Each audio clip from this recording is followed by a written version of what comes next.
Waalaikumsalam warahmatullahi wabarakatuh. Selamat pagi teman-teman semua dan selamat pagi Bapak Khairul Anam. Kami dari kelompok 13 Administrasi Perkantoran B ingin mempresentasikan hasil diskusi kami yang berjudul Islam dan Lingkungan Hidup.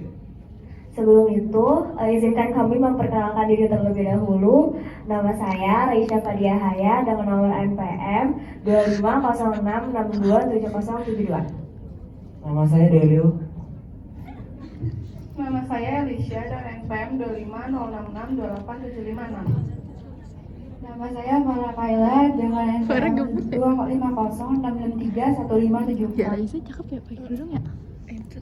Oke lanjut, saya membahas Islam dan lingkungan hidup. Jadi Islam itu mengajarkan bahwa alam semesta adalah manifestasi keagungan Allah Subhanahu Wa Taala, Sang Pencipta. Dalam perspektif ini, hubungan antara manusia dan lingkungan tidak dapat dipisahkan.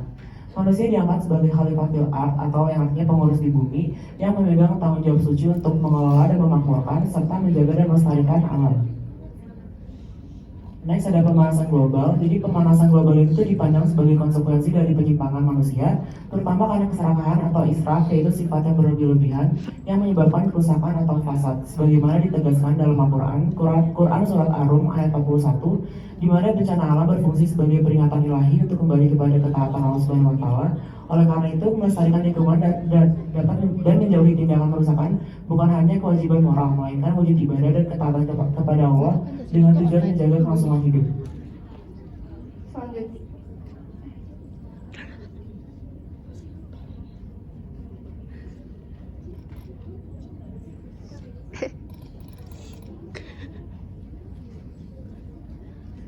Selanjutnya, ada kerusakan lingkungan. Menurut Islam, kerusakan lingkungan atau fasad adalah perbuatan terlarang dan maksiat karena mengingkari peran manusia sebagai khalifah dari Allah yang diberikan amanah untuk menjaga bumi, bukan merusaknya. Konsep sentral ini ditegaskan oleh larangan eksplisit dalam Al-Quran seperti surat Al-A'raf ayat 56 dan prinsip bahwa kerusakan di darat dan laut adalah akibat langsung ulah tangan manusia sendiri. Surat Ar-Rum ayat 41 yang mengabaikan keseimbangan ekosistem yang telah diterapkan Allah. Bentuk kerusakan ini mencakup pencemaran, polusi udara, membuang sampah, eksploitasi sumber daya alam berlebihan, dan merusak sumber air atau hutan seperti pembakaran yang semuanya menimbulkan dampak negatif langsung seperti penyakit dan ketidaknyamanan. Mandat pengelolaan alam. Manusia memiliki tanggung jawab untuk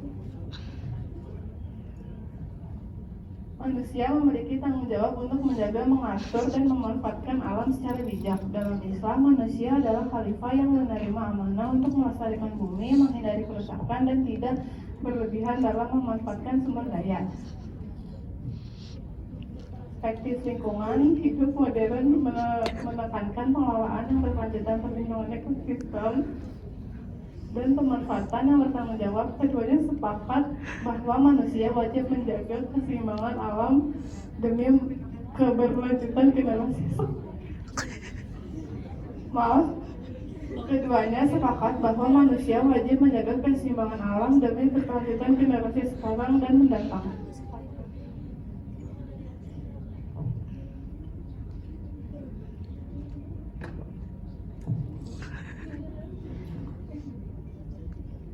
Kemudian ada pencemaran limbah plastik. Pencemaran limbah plastik dalam pandangan Islam merupakan bentuk kerusakan lingkungan yang dilarang. Karena manusia ditugaskan sebagai khalifah untuk menjaga dan merawat bumi. Plastik yang sulit terurai menimbulkan kerusakan pada tanah, air, dan makhluk hidup.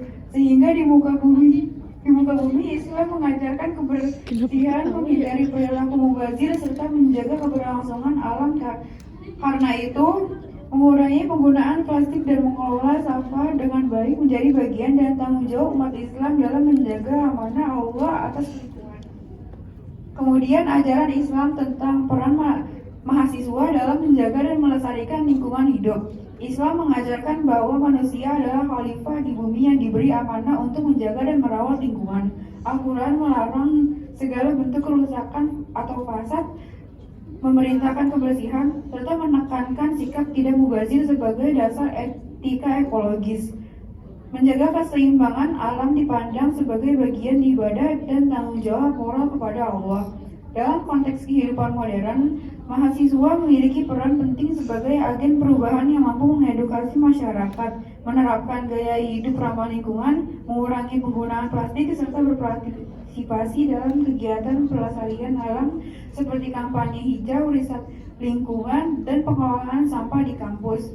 Melalui ilmu, sikap kritis, dan keteladanan, mahasiswa dapat menjadi motor penggerak terciptanya lingkungan yang lebih bersih dan berkelanjutan sesuai nilai-nilai Islam. Oke, sesuai dengan yang sudah dijelaskan oleh teman-teman saya, kesimpulan yang bisa dari materi pada hari ini itu adalah Islam mengajarkan bahwa alam semesta adalah manifestasi keagungan Allah Subhanahu wa Ta'ala dan manusia adalah khalifah fil ard atau pengurus di bumi yang memegang amanah suci untuk mengelola, memakmurkan, dan melestarikan lingkungan.